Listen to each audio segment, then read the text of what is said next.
والصلاة والسلام على نبينا محمد وعلى آله وصحبه أجمعين. إنا نسألك علما نافعا ورزقا طيبا بلى قالوا سبحانك لا علم لنا إلا ما علمتنا إنك أنت لا حول ولا قوة إلا بالله.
Yang genap adalah 10 Dzulhijjah, wal watr yang ganjil adalah 9 Dzulhijjah, yakni Yaumul Arafah. Sampai ayat ke-15 insyaallah. Nah, di ayat ke-15 Allah ingin menjelaskan kepada kita semua tentang dua ujian. Ujian kelapangan harta dan ujian kesempitan harta. Ana bacakan ayatnya. A'udzubillahi minasyaitonirrajim. Bismillahirrahmanirrahim. Fa ammal insanu idza mabtalahu rabbuhu fa akramahu wa na'amahu fayaqul rabbi akraman. Wa amma idza mabtalahu faqadara alaihi rizqahu fayaqul rabbi ahana. Kalla bal la tukrimuna al-yatim wa la tahadduna ala ta'amil miskin wa ta'kuluna at-turatha aklan lamma wa tuhibbuna al-mala hubban jamma. Dan selanjutnya insyaallah. Ayat ini Allah menjelaskan fa ammal insanu, maka adapun keadaan manusia kapan itu, idza mabtalahu, apabila Allah uji dia, ya rabbuhu, yakni Tuhan mereka mengujinya dengan ujian seperti apa? Fa akramahu, Allah muliakan. wa na'amahu, dan Allah kasih berbagai nikmat. Fayaqulu, maka mereka akan selalu berkata, Rabbi, Tuhanku, akraman, ya, telah memuliakanku. Insan adalah makhluk sosial, sudah Anda jelaskan di sini berkali-kali. Dan ini menunjukkan bahwa keumuman sifat manusia, karena makhluk sosial berarti menjelaskan sifatnya, keumuman sifat manusia. Apabila diuji oleh Allah Tabaraka wa Ta'ala, dimuliakan. Jabatan, harta, kedudukan, ya, ini dimuliakan. Sehat, tidak sakit. Jadi kalau sehat itu mulia kan?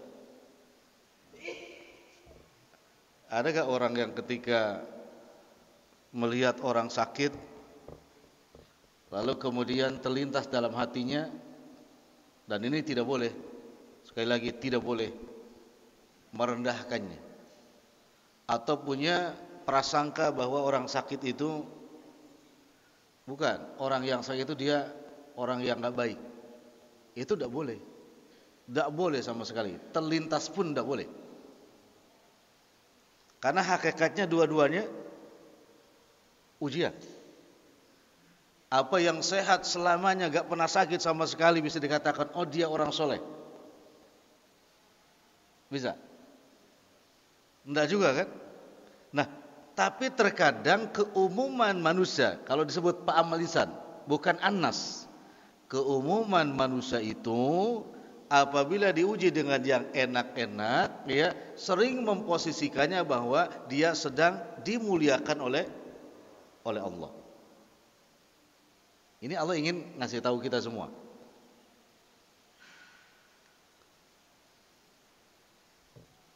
Fir'aun la'natullah alaih, apa yang kurang di dia dalam urusan dunia? Tidak ada. Sakit gak pernah, jabatan tinggi, kekayaan melimpah, ya, bahkan rumah beliau, ya, kalau dikatakan sedang menyinggung kebiasaan kaum 'Ad yang disandarkan kepada nenek moyang mereka, Iram. Iram itu sebuah istana yang dinisbatkan kepada nenek moyang mereka, yang bangunannya kaum 'Ad itu rata-rata menurut para mufassir itu rumah mereka yang dibuat dari itu rata-rata lantai 3, 9. Itu Allah berikan kemuliaan dalam urusan apa? Dunia. Lalu digandeng ayat tersebut setelah Irama datil imad wa fir'aun autad, dan Fir'aun yang punya autad, pasak-pasak. Kekayaan maksudnya, yang bisa dengan sesuai kehendaknya sendiri, apapun yang ia inginkan. Tapi Allah sebutkan, beliau termasuk fa'aksaru fihal fasad.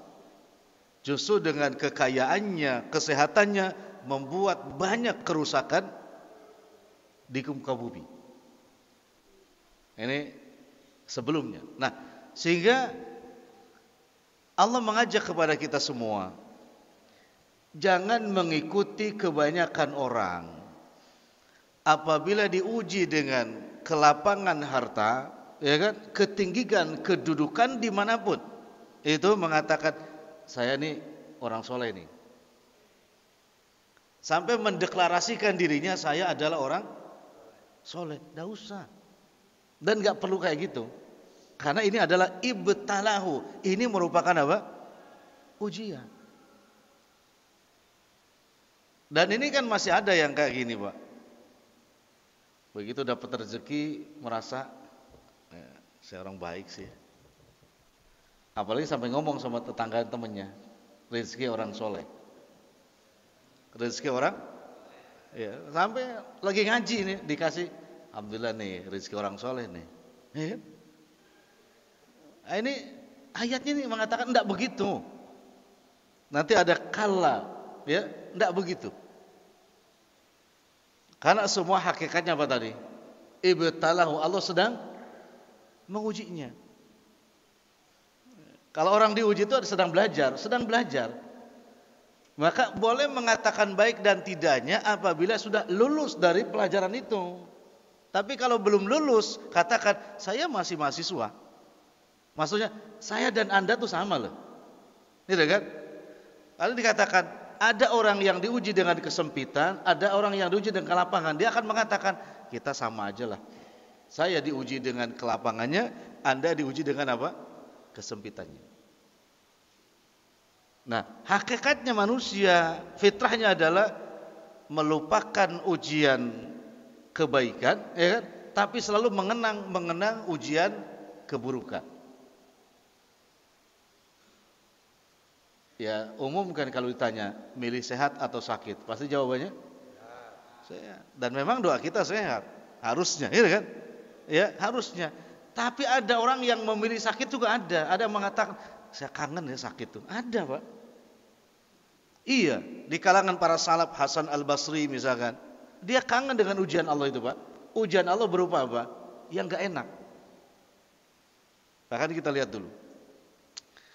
Ada pejuang Uhud yang bernama Abdullah bin Amr bin Haram. Dia berkawan dengan Al-Amru bin Jamuk. Ini kedua-duanya Ansor, bukan Muhajirin.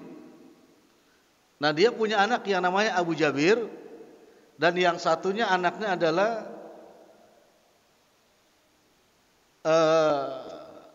Mikdad, ya kalau tidak salah. Beliau itu Abdullah bin Amr bin Haram pernah bilang sama Nabi alaihissalam. Beliau ikut perang Badar, juga ikut perang Uhud. Tapi ketika perang Uhud dia bilang sama Nabi alaihissalam, ya Rasulullah, mohonkanlah kepada Allah tabaraka wa taala agar saya gugur jadi syahid di Uhud. Minta ujian biar gugur di Uhud. Ada gak hari ini misalkan orang yang berjuang, katakan perang, kemudian berangkat perang minta meninggal di medan perang? Kita kan bukan tentara, ada kali ya? Ada, atau sebaliknya justru minta gak berangkat perang. Ya dia minta kepada Nabi ketika perang Uhud. Masya Allah, Pak. Yang menariknya Nabi katakan amin lah bahasa kitanya, ya. Berangkatlah perang Uhud. Beliau termasuk salah satu pasukan pemanah di atas jabal itu. Peperangan kan hari pertama dimenangkan oleh kaum muslimin yang jumlahnya ya sangat sedikit sekali. 1000 melawan 3000. Dan yang 300-nya dari kaum muslim itu belot di bawah komando Abdullah bin Ubay. Jadi tinggal 700 melawan 3.300. Nah, perang Uhud itu selama 7 hari, Pak. Bayangin dong. 700 ngelawan 3.300 mampu bertahan 7 hari. Oh, pasukan mana itu? Mampu bertahan 7 hari. Dan pada akhirnya karena tidak tabi kepada Nabi alaihissalam, yang Nabi katakan apapun yang terjadi di bawah itu, sebelum ada komando dari saya jangan turun. Tapi turun. Termasuk Abdullah bin Amr bin Haram. Turun, Pak. Akhirnya singkat cerita beliau meninggal di Uhud.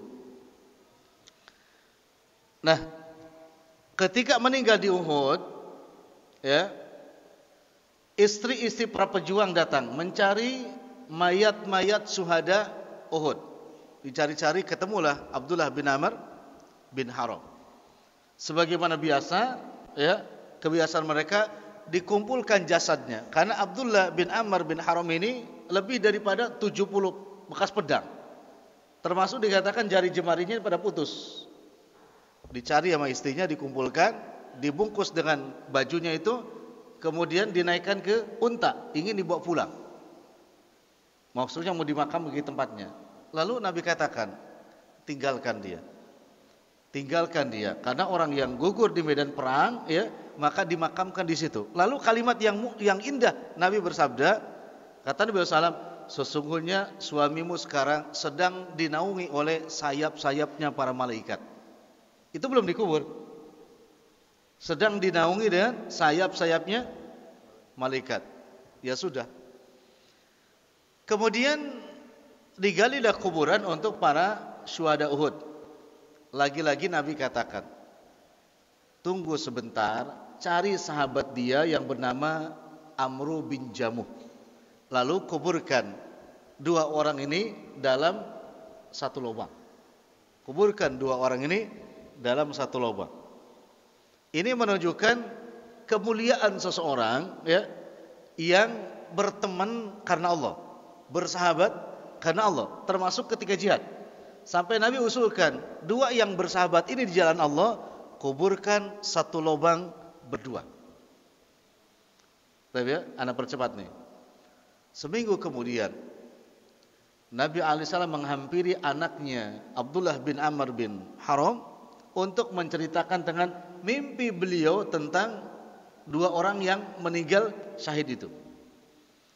Akhirnya beliau menghampiri anaknya yang bernama Jabir. Kata Nabi SAW, wahai Jabir, Allah itu apabila berbicara dengan hambanya miwaroi hijab. Jadi dari belakang tabir. Tapi ketika Allah berbicara dengan Abdullah bin Amr bin Haram dan juga Amru bin Jamuh, langsung Allah berbicara dengannya. Ini yang diceritakan Nabi dalam mimpinya kepada anaknya bernama Jabir. Lalu kata Jabir, seperti apa bahasa kubahnya ngobrolnya Allah dengan Abdullah bin Amr bin Haram, ya? Allah nanya kepada Abdullah bin Amr bin Haram. Dalam firman-Nya yang Nabi katakan, sal tu'ta. Kata Allah, wahai Abdullah, mintalah apapun yang kamu minta, tu'ta, akan aku kasih, akan aku beri. Lalu si pejuang Uhud mengatakan, ya Rabb, aku minta kepada engkau kembalikan saya ke dunia, ya, akan saya ingin ikut selalu perang bersamamu dan terbunuh. Karena betapa nikmatnya, kata beliau, ya, meninggal di medan perang itu. Ini maksudnya ada orang yang sedang diuji, tapi dia malah merindukan apa? Ujian. Ingin kembali lagi, dikembalikan ke dunia, ingin perang. Kenapa? Kata beliau, nikmatnya meninggal di medan perang itu luar biasa. Padahal Allah berfirman apa tadi? Mintalah apapun dan aku akan berikan. Tapi untuk kali ini Allah berfirman kepadanya, kata beliau, firmanku telah mendahului permintaanmu. Artinya apa? Semua orang yang meninggal dunia itu tidak bisa dikembalikan lagi ke dunia. Lalu Allah katakan, jika demikian ya Rabb. Ini ada di Al-Imran ya 169 sampai 170. Allah berfirman di situ tentang orang-orang yang meninggal dunia di medan perang. Wala taqulu liman yuqtalu fi sabilillah amwat bal ahya ya inda rabbihim yurzaqun. Jangan kalian katakan kepada siapapun orang-orang yang terbunuh di medan perang itu, ya mati. Sesungguhnya mereka hidup dan mereka beli apa? Beli rezeki. Nah, bila demikian, maka kata Abdullah bin Amr bin Haram itu, bila saya tidak bisa dikembalikan ke dunia, coba kabarkan saja, ya, wa yubasyirun, ya kabarkanlah kepada sahabat-sahabat yang masih ada di dunia bahwa meninggal di medan perang itu nikmat. Alla khaufun alaihim walahum yahzanun. Karena tidak bisa dikembalikan, kabarkan sama siapapun yang ada di dunia, ujian ya di medan perang terbunuh itu adalah kenikmatan yang luar biasa. Dia minta itu. Nah, bagaimana dengan temannya Amr bin Jamuh? Karena Uhud itu pada 40 tahun setelah itu ada proyek irigasi, pengairan. Sehingga semua syuhada itu dipindahkan. Ya, ke Baqi ya, semua dipindahkan. Itu digali kuburan itu, Pak, setelah 40 tahun meninggal dunia, yang bercerita yang tadi Jabir itu, anaknya. Itu lihat ayahandanya dan temannya yang berdua itu bukan hanya masih utuh kapannya dan tubuhnya, tapi dia kata, iya linu tuh maksudnya masih lunak, nggak kaku, Pak. Sudah 40 tahun tapi tubuhnya tidak kaku, darahnya masih segar gitu kan, tidak kaku dan masih seperti semula ketika dikubur. Ini menunjukkan pertama, ya. Allah muliakan siapa? Orang-orang yang sabar, ridho, bahkan merindukan ujian jihad di jalan Allah tabaraka wa taala. Gitu kan? Jadi ya ujiannya kayak gitu. Tetapi kebanyakan manusia itu ya diuji dengan yang tidak mengenakan itu, tidak mau, bahkan mengatakan Robbi ahanan. Kayaknya Allah ini lagi ngehinain gitu. Lagi dihinakan sama siapa? Ini berburuk sangka. Tapi ketika diuji dengan yang enak-enak, justru jumawa, merasa dirinya baik, merasa dirinya soleh. Nah, lalu Allah komentar di sini di ayat ke-17. Kalla, tidak demikian. Bala tukrimunal yatim. Sebetulnya penyebab qadaru alaihi rizqah itu disempitkan apa? Rizkinya. Rizki itu apa? Kesehatan, istri, anak, tetangga. Tetangga itu rezeki, Pak. Tetangga, ya kan? Teman. Banyak rezeki itu. Ya, itu semua dhayiq, disempitkan. Penyebab yang pertama kata Allah Subhanahu wa taala, bal la tukrimunal yatim. Mungkin. Boleh jadi karena kamu tidak memuliakan al-aitam, anak yatim. Ini bisa menyebabkan itu. Tidak punya teman, tetangga jelek dan macam-macam, Pak. Salah satu penyebabnya la tukrimunal yatim. Ini poinnya. Tidak memuliakan yatim. Ya, seperti apa sih memuliakan yatim itu?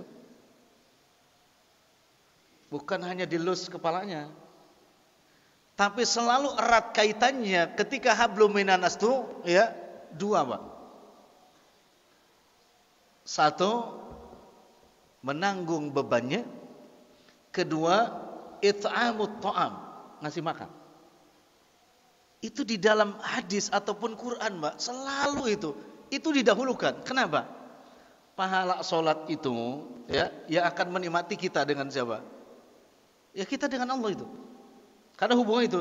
Tapi kalau it'amut ta'am, menanggung beban fakir dan miskin, itu bisa dirasakan langsung oleh mereka. Gitu kan? Maka selalu Quran itu kalau sudah hablum minan nas dikaitkan dengan dua perkara tadi.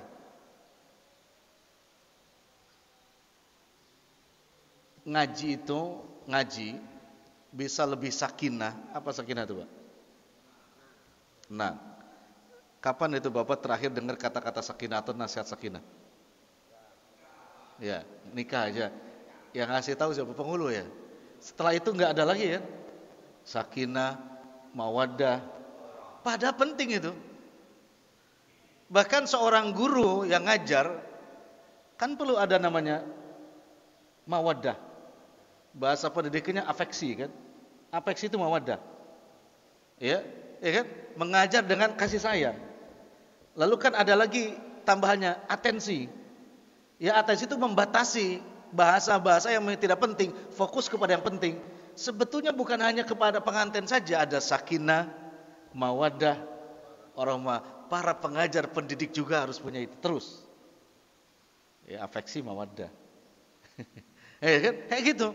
Nah, ternyata kalau ngaji itu Pak, ngaji bisa bertambah sakinah kalau ada makanan. Ya pasti. Karena makanan dan minuman itu azwaja, pasangannya. Ya, pasangannya Pak. Azwaja itu maksudnya pasangan yang ideal, itu Quran selalu memakai bahasa azwaja. Tapi kalau pasangan tidak ideal, Quran memakai bahasa pasangannya itu mar'atun. Mar'atun. Iya, mar'atun atau imra'atun. Wanita kan? Coba lihat. Ketika Allah menyebutkan dua istri Nabi yang tidak baik, itu bukan pakai azwaj, mar'ah. Iya. Daraballahu masalan mar'atan Nuhin. Imra'atan Nuh wa mar'ata Lut. Ya, Allah telah menjadikan contoh dua pasangan keluarga, tapi bukan azwaj, menyebutnya imro'ah, karena tidak baik. Nuh dan siapa? Lut. Kanata tahta abdaini min ibadina. Dia ada dalam genggaman kedua hamba Allah yang soleh, tapi pakhonata, berkhianat kepada suaminya. Maksudnya apa? Tidak mentaati suaminya. Nabi Zakaria alaihissalam. Allah menyebutkan di surah Ali Imran, lanjutan tadi Ustadz yang imam tuh bacanya, itu ketika mandul istrinya Nabi Zakaria, Allah menyebutnya imro'ah. Karena kan kalimatnya akima, akima itu mandul. Nah disebut ketika masih kurang baik, akima, tapi setelah diperbaiki istrinya menjadi bukan akima ya, kalau sudah baik itu akiro. Apa bedanya gini? Istrinya Nabi Zakaria itu dulu ada kebiasaan yang kurang baik, ya aneh, kalau berbicara itu nyelekit. Apa nyelekit itu? Kalau perempuan bicara langsung nyelkit. Iya, nyelekit, nyakitin. Nah, sehingga Allah hukum beliau itu dengan apa? Akima. Akima itu mandul. Maka menurut tafsir, mandul kalau karena penyakit rohani, ya psikologis, itu bahasa Qur'annya akima. Tapi kalau mandul karena penyakit fisik itu akiro. Jadi ternyata ada yang mandul itu karena memang perilaku yang enggak baik. Allah hukum dengan mandul, bahasa Qur'annya akima. Tapi kalau ada kanker, ada tumor sehingga rahimnya diangkat, mandul itu disebut akiro. Maka ini para akhwat ini kalau ada pasangan yang belum dikarunia anak itu, ya kalau tidak punya penyakit fisik, mestinya perbaiki adabnya, akhlaknya.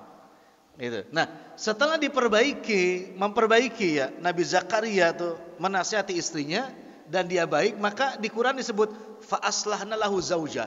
Berubah dari kata imro'ah menjadi zauja, yakni azwaj. Nah, mubasyarah langsung fabasyarnahu bigulamin halim. Doanya dikabulkan, dia punya anak. Bisa menyebabkan akhlak tidak baik itu menjadi apa? Mandul. Gitu. Tapi dari siapa?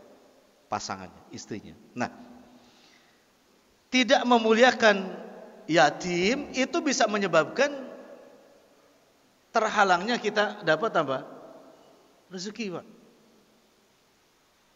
Jadi cara memuliakannya yang Anda jelaskan di sini waktu itu, yatim itu kan ada secara umum maknanya, ada yatim khusus.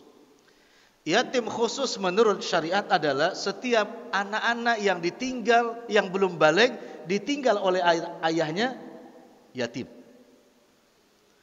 Tetapi juga setiap manusia, laki atau perempuan, yang tidak ada yang memberikan nafkah dan tidak ada yang menanggung nafkahnya, dan dia hidup sebatang kara, menurut keumuman orang Arab, dia juga yatim. Yang hidup sebatang kara, itu gambarannya kan itu hanya ada di nyanyi ya. Pandang pasti apa tuh syairnya itu. Hidup sebatang kara, berarti nggak punya apa? Siapa sih? Itu yatim, Pak. Secara umum itu yatim. Gitu. Ini kalau di Kuba mengadakan santunan kepada yatim tiba-tiba yang datang sudah jenggotan semua. Ya kan? Ya itu yatim secara umum. Karena dia tidak ada yang menanggung apa?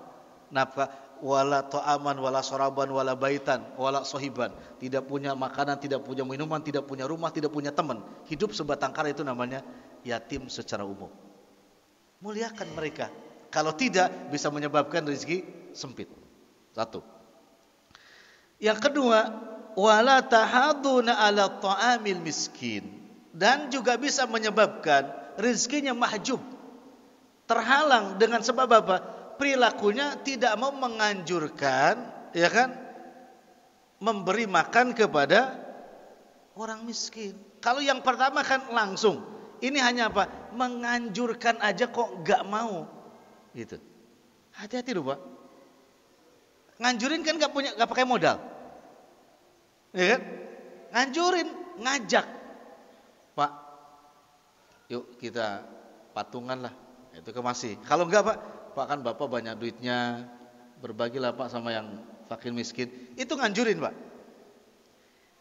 Berbagi enggak, itu nganjurin juga enggak. Ini penyebab sempitnya, disempitkan apa? Rezeki. Toh kalau diuji pasti ujiannya enggak enak. Bukan diuji yang enak. Ini Pak. Kalau tadi hanya nyeru saja tidak, toh dapat ujiannya, bahkan ikob nanti yang enggak enak-enak. Ya.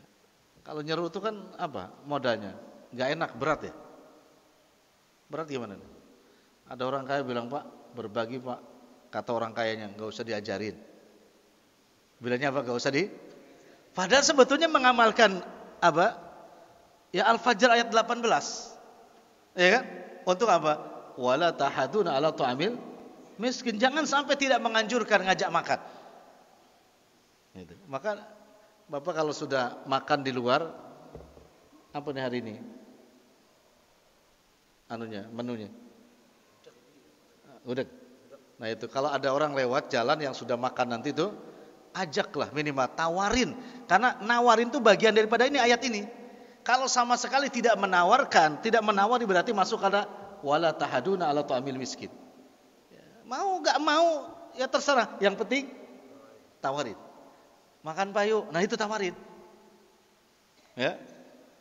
Yang bagus ya dibungkusin. Yang bagus dibungkusin, tawarin. Kan ada yang makan itu Pak, orang lewat cuek aja. Tawarin Pak. Ada yang bilang ajak Jawa ya. Ada ajak Jawa.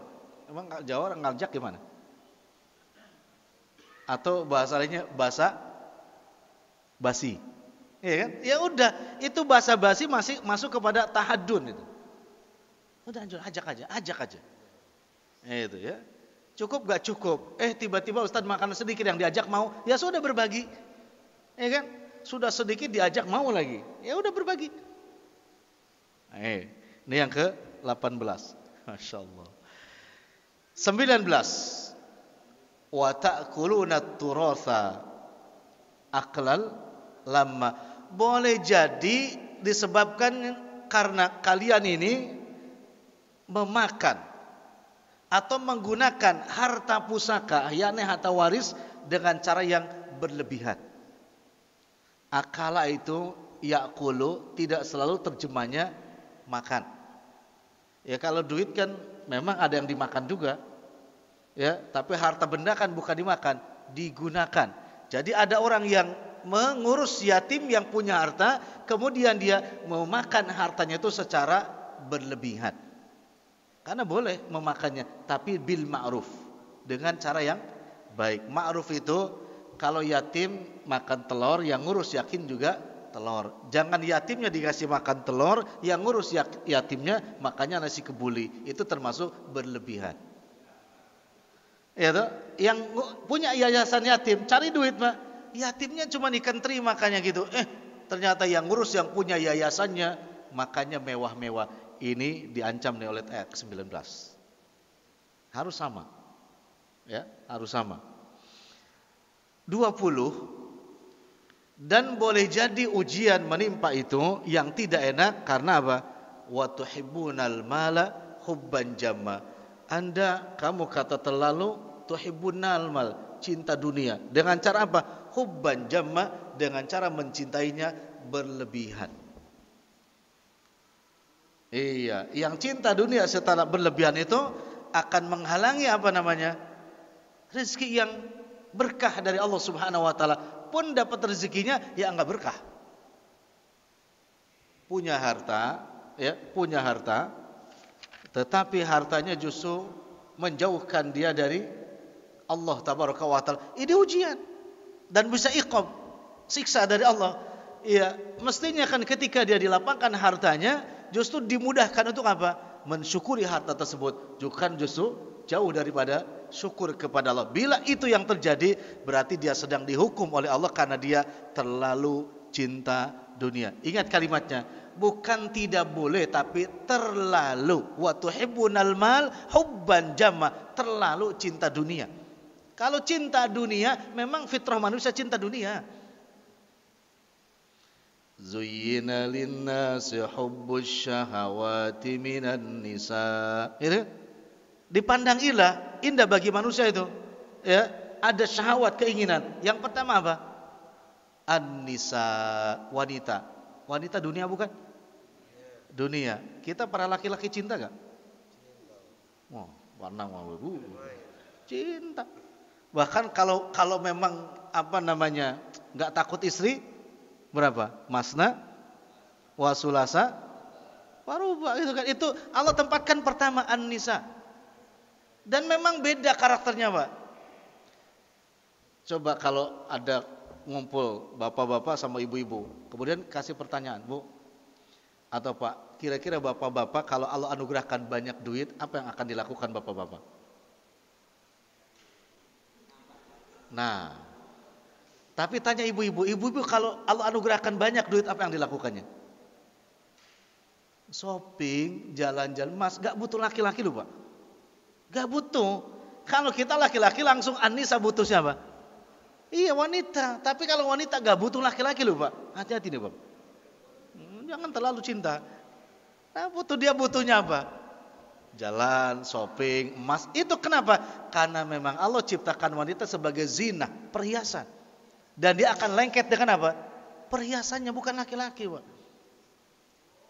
Ana di 3 majlis taklim tuh nanya sama ibu-ibu. Ibu-ibu. Nggak tahu ini ada ibu-ibu? Nggak tahu nih. Cuma dia kan agak jauh. Nih kalau nanya gini sama ibu-ibu. Ibu-ibu misalkan, mana ujian yang paling berat, ya? Suami mati atau suami poligami? Enggak, ini nanya ibu-ibu. Ujian paling berat 2 ini. Suami poligami atau suami mati? Mana yang paling berat? Hah? Poligami apa mati, Bu? Tuh poligami, Pak, tuh. Bapak ini gak ada harganya loh, Pak. Orang milihnya poligami loh, Pak. Jadi kalau mati itu ringan. Ya kan? Tapi kalau poligami berat. Bahkan sampai ada mengatakan ibu-ibu tuh, mendingan jadi janda terhormat daripada poligami. Coba yang itu tuh. Betul katanya. Kan benar. Itu, Pak. Masya Allah, benar itu. Nah, hati-hati lu pandang tuh. Itu kan. Itu beda loh, Pak. Nah, kenapa? Karena itu sudah apa? Hubban jamata, lalu cinta apa? Ya, laki-laki ya cinta dunia terhadap perempuan, perempuan cinta dunia terhadap siapa? Laki-laki. Jadi bukan saya yang bilang kan, tapi langsung ibu-ibu yang jawab. Betapa bapak tuh gak ada apa-apanya gitu. Maka coba, kemarin di sana tuh Jawa sana, ada bapak-bapak yang umur 70 tahun. Bisa menikahi perempuan 17 tahun, Pak. Kenapa? Maharnya 500 juta. Berarti kan bukan karena umurnya, karena apa? Laki-laki ya itu, Pak. Ya, fulus. Karena fulus. Masya Allah, gak ada apa-apanya. Itu faktanya. Tuhibbunal mala hubban. Bila sudah sangat cinta dunia ya kayak gitu. Sampai para suami gak ada harganya. Ya, itu. Itu karakternya. Makanya pandang besok tuh kalau masuk di akhirat, laki-laki dapatnya bidadari, perempuan gak dapat bidadara. Tapi Allah kasih perhiasan. Karena memang perempuan tuh cintanya perhiasan. Itu perhiasan. Jadi bukan bidadari. Jadi ibu-ibu juga jangan protes. Kenapa Ustaz nggak dikasih bidadara? Nggak ada, karena perempuan cintanya perhiasan. Kalau laki-laki memang cintanya apa? Perempuan. Lah makanya dikasih 2, 10, 15, satu laki-laki. Dan dikasih power yang paripurna. Pawajada abkaru. Kenapa? Karena setiap perempuan dia jumpai, digauli tetap perawan lagi. Itulah kerjanya. Bapak lihat tuh, ada di satu daerah kalau ke undangan itu Pak, ibu-ibu gelangnya dari sini penuh. Ada tuh kalungnya pakai jilbab tapi dikeluarkan kalungnya tuh kayak pentungan bedug gitu, gedenya itu. Lah memang nggak usah panik. Kenapa? Cintanya terhadap perhiasan gitu. Jadi ke undangan tuh nggak tahu amplopnya berapa, tapi yang penting semua aksesoris di sini emas. Nggak tahu itu 24 atau berapa. Tapi ada itu. Ada, coba lihat. Viral itu Pak. Jadi dia sampai pagar ayunya itu ya tangannya gak bisa digerakin Pak, gini aja tuh. Lah kenapa ya? Biar dilihat sama orang yang lewat. Itu menunjukkan gak bisa dipisahkan wanita dengan apa? Perhiasan. Nah makanya Bapak tuh kalau punya istri migrain terus, gak usah dibawa ke apotek. Ya, gak usah bawa ke toko emas, itu pasti sembuh. Pasti sembuh. Kenapa? Ya dia lengket dengan perhiasan. Mau dokter yang manapun susah Pak. Migrain lagi, mah lagi, coba Bapak ambil nih berlian sekian, insya Allah gak kambuh-kambuh. Ya, ini ya resepnya itu. Gak usah, gak perlu. Kenapa? Karena dia kenapa? Penghiasan. Itu Quran menyebutkan wa tuhibbunal mal hubban jamma. Sedikit lagi ya. Sehingga Allah katakan tidak demikian, kalla. Ingat tuh, idza dukkatil ardu dakan daka. Jangan begitu. Apabila nanti sampai ujungnya bumi ini hancur, dibenturkan semua planet dengan planet yang lainnya, maka tiba-tiba waja'a rabbuka wal malaku soffan soffa. Apapun yang Anda perbuat di dunia ini, wajah, maka tiba-tiba setelah itu Allah datang. Maksudnya keadilan ditegakkan. Ya, keadilan ditegakkan bersama siapa? Wal malaku soffan soffa, dan malaikat bersop-sop untuk menjadi saksi atas apa? Apa yang dilakukan oleh manusia. Nah, akhirnya Allah putuskan waji'a yauma idin bi jahannam. Dan Allah perlihatkan, didatangkan di hadapannya jelas betul melihat neraka jahanam. Sehingga orang yang cinta dunia dan lain sebagainya mengatakan ya tadakkarul insan wa anna lahu dzikra. Nah, ketika jahanam sudah diperlihatkan baru manusia sadar, oh ternyata salah apa yang saya lakukan ketika di dunia tadi. Punya harta tidak berbagi, ya kan? Punya makanan juga tidak berbagi. Kemudian yang ada di pikirannya hanya cinta dunia. Itu setelah jahanam diperlihatkan baru mengatakan ya tadakkarul insan. Oh iya, salah. Tapi penyesalan waktu itu wa anna lahu dzikra, penyesalan yang sudah tidak lagi berguna. Hari ini kan diingetin kadang-kadang ya malah yang ngingetin ya diancam, ya kan? Apalah, memang hidup gak perlu dunia, ya perlu. Memang hidup gak perlu duit, perlu Pak. Ya, tapi kan duit bukan segala-galanya. Duit bisa membeli banyak hal, tapi duit tidak bisa membeli segala hal.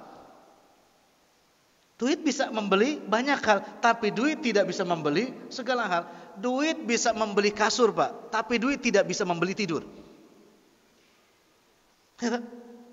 Duit bisa membeli AC Pak, tapi duit tidak bisa membeli kenyamanan. Duit bisa membeli jam mahal, tapi duit tidak bisa membeli waktu.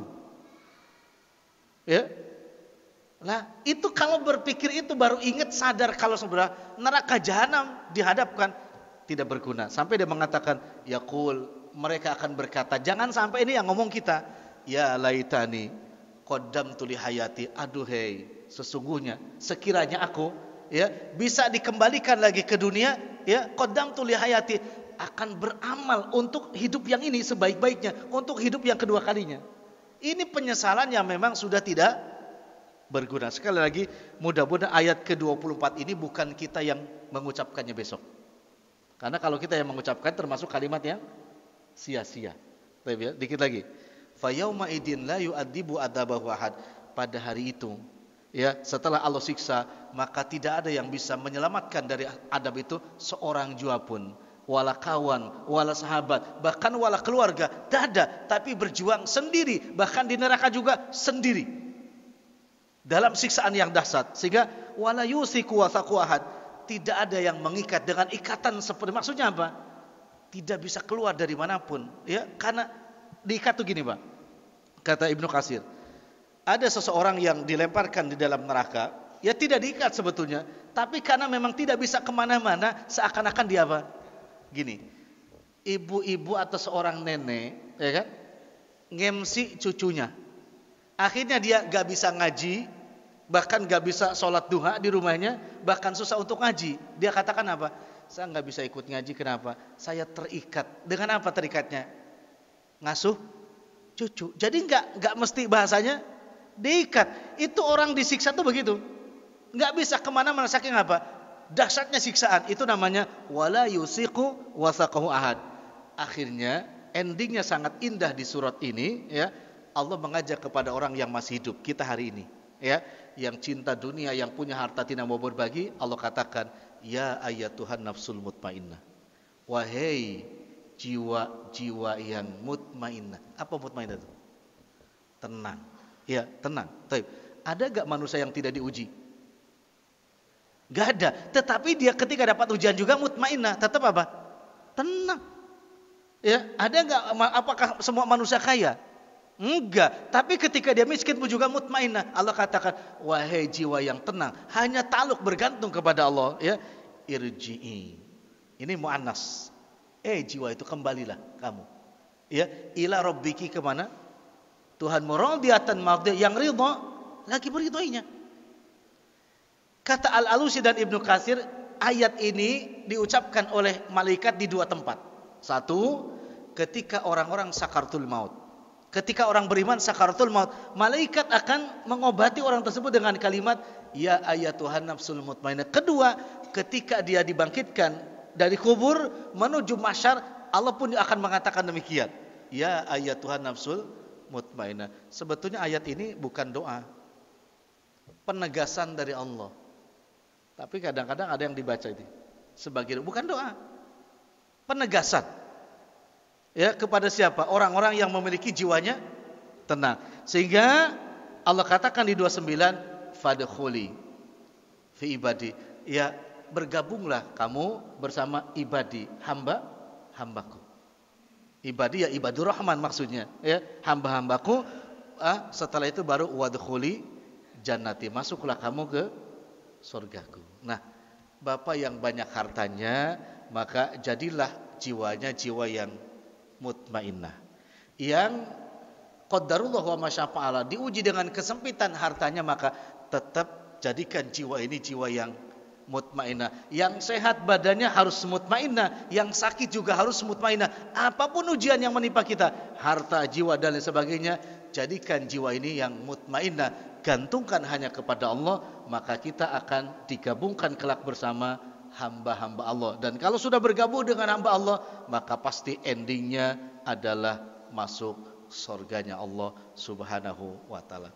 Mudah-mudahan ana maratonkan bahasanya, pagi ini jiwa kita mutmainnah semua, insyaallah.